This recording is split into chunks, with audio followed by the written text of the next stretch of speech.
we have just turned from Carson Street westbound onto Sarah Street westbound on the south side flats. Carson Street is the most busiest street on the south side, of course, and Sarah Street is another major east-west thoroughfare. But where I want to go right now is a part of the south side that may be a bit more obscure to many people, or at least a part of the south side that probably far fewer people drive on. There's an interesting little street over called Handler Street that is called the Hollow. And there's also an interesting little sub-neighborhood before you reach there that I call the Southside Slopes Bottom. Here, let me bring up a map to show you where I'm talking about.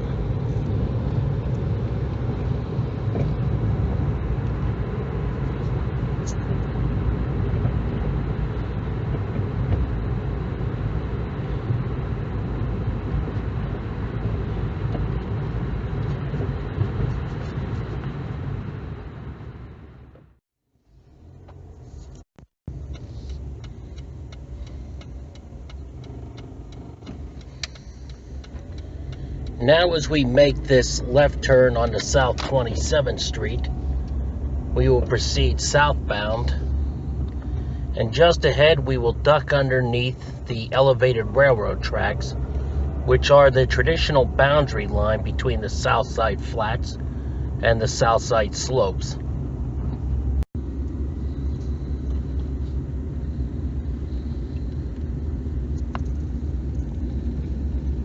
Now just ahead we'll make our left-hand turn onto Mary Jane Street, which will connect us with both Mary Street and with Jane Street. And as we do, on the right-hand side, you will see that this neighborhood is still what you would call relatively flat for Pittsburgh, even though we are south of the railroad tracks, which normally marks the beginning of the south side slopes. Hence, that's why I call this neighborhood the South Side Slopes Bottoms. Again, that's just my term. Now ahead, we're going to reach the intersection with Steve 70 Street, which is also sometimes known by its original name, South 30th Street. If we were to turn left onto Steve 70 Street, that would be our last access route out of this little neighborhood and back onto the south side flats. Straight ahead beyond Steve 70 Street is just a dead end, and that's where we're going to go as we head to the south side hollow.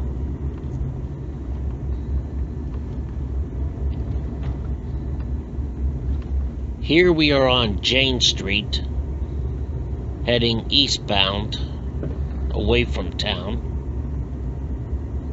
with the railroad tracks to our left. Frank B. Fuhrer Wholesale Company can be seen also on the other side of the railroad tracks. And just ahead, we will turn right onto Handler Street, which will take us into that intriguing little neighborhood, the South Side Hollow.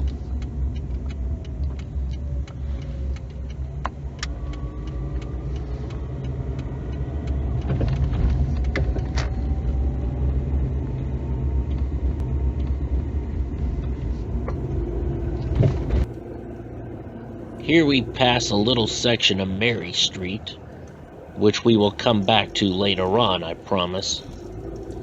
And we just continue up the hill through the South Side Hollow.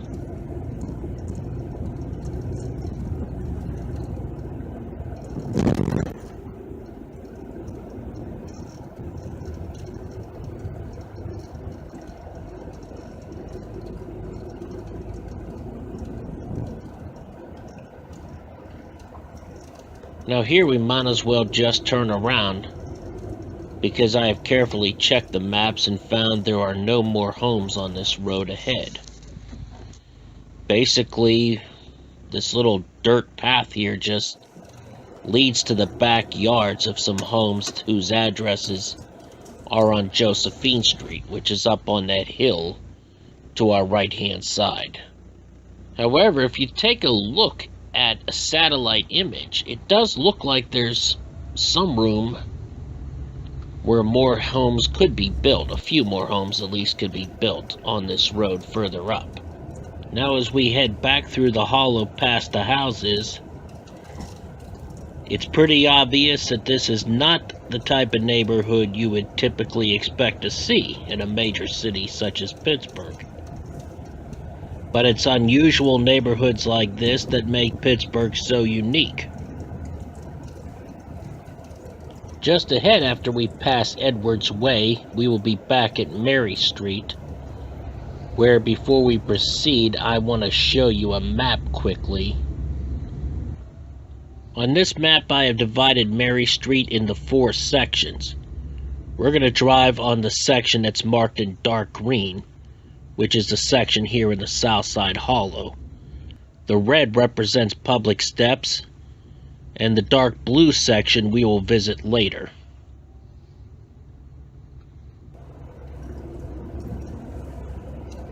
There's just a short little part of Mary Street here in the South Side Hollow. And then, as you can see, we reach the public set of steps, which leads up the hill to the other section of Mary Street. But since we cannot drive up those steps, we're just going to have to go ahead and turn around and head back.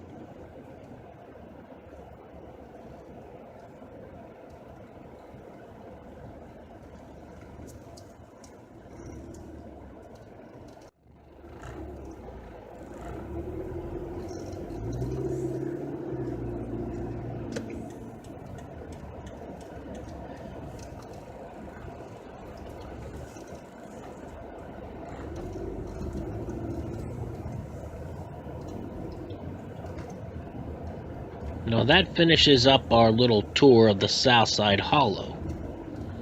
But notice across Jane Street from the Handler Street intersection, there's an old passageway underneath the railroad tracks which is now barricaded. Back here on Jane Street, if we turn right, we could go up here and take a quick look at this electrical transformer station, whatever it is, that Duquesne Light, I believe, runs. But we can go no farther here, so we'll also have to turn around, of course. As we turn around, we will see the Frank B. Fuhrer Wholesale Company below us and the Cathedral of Learning off in our distance in Oakland.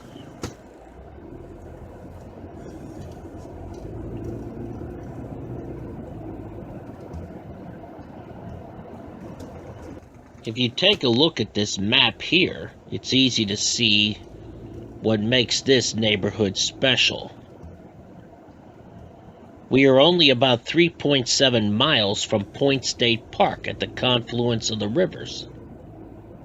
From the intersection of Jane Street and Handler Street just ahead, it would take about 1 hour and 15 minutes to walk to Point State Park.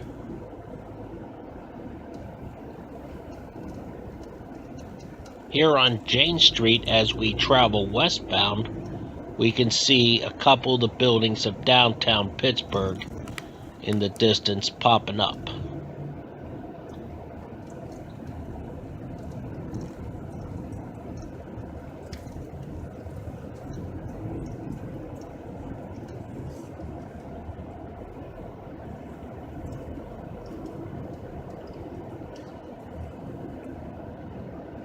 Here we can make a left turn onto South 30th Street, or Steve 70th Street, go up this little brick road and take a quick look at Harkin Way.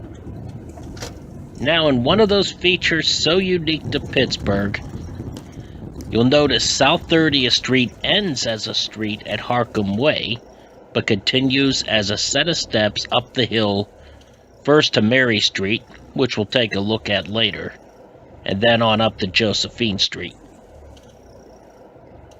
Well, it looks like traffic ahead on Harkin Way is blocked, so we'll just have to back out of here and go back down South 30th Street to Jane Street.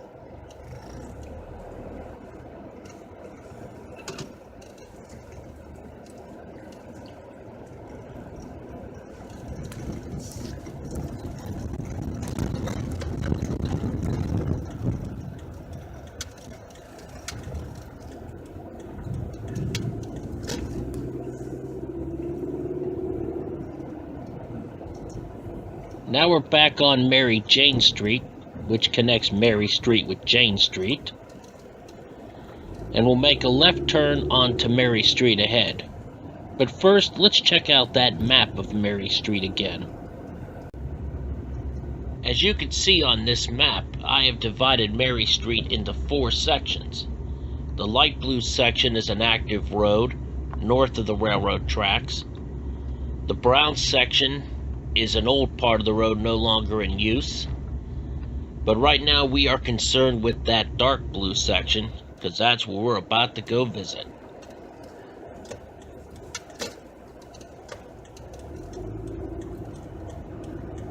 And now here we are on that other section of Mary Street, which begins flat here but will soon turn into a hill. And here's South 29th Street, where we see the no outlet signs after it. Soon we will be passing the South 30th Street steps that we saw earlier from South 30th and Harkin Way. The steps on the right lead up the hill to Josephine Street, and on the left they would take us back down to Harkin Way.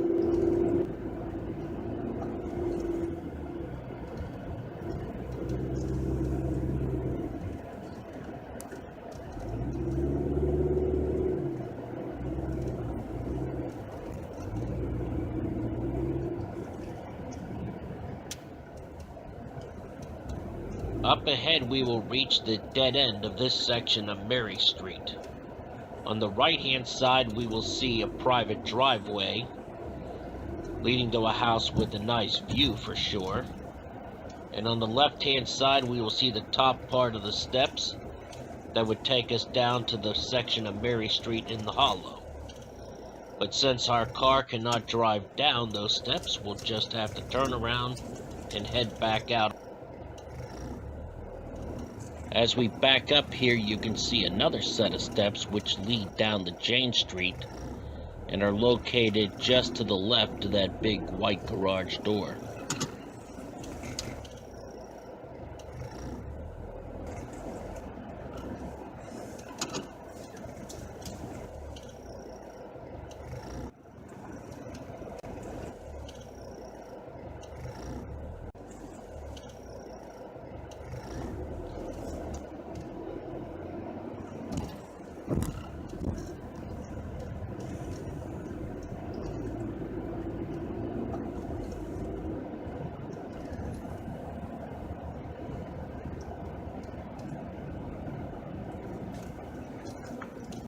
Here we head down the hill on this section of Mary Street.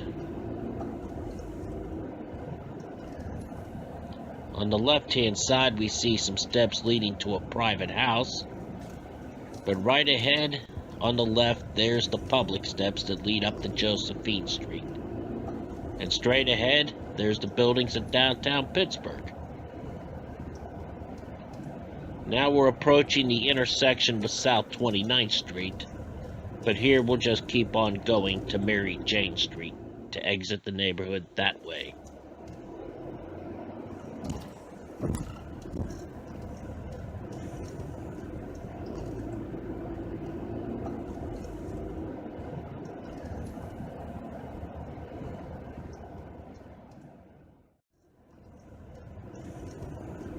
And right up ahead here we will reach South 27th Street. The same street we took to get into this neighborhood, where we will make a left turn and head to Josephine Street. And as we exit this neighborhood, we can sum it all up by saying that the Southside Slopes Bottoms is bordered by the railroad tracks to the north, Josephine Street to its south, the Southside Hollow to the east, and South 27th Street to the west.